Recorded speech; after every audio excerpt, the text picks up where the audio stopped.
Magandang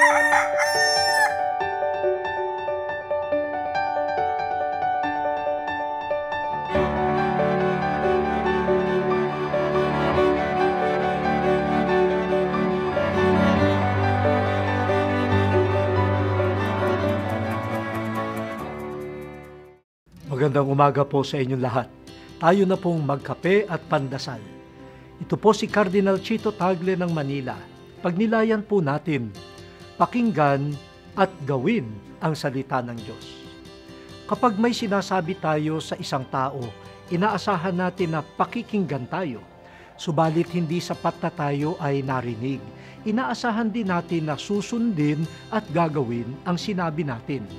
Kapag kulang ang pakikinig at pagsasagawa ng ating sinabi, nagkakaroon ng away katulad ng mga mag-asawa, guro at mag-aaral, magkakaibigan at iba pa. Kung inaasahan nating pakikinggan at gagawin ang ating salitang tao at pangtao, higit na mahalagang pakinggan at gawin ang salita ng Diyos. Ang salita ng Diyos ay daan ng buhay at buhay.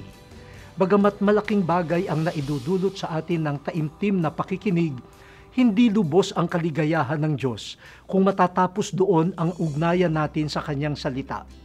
Ang bunga ng tunay na pakikinig ay ang pagbabago ng pagkatao, tungo sa mga gawa ng pag-ibig, katotohanan at katarungan.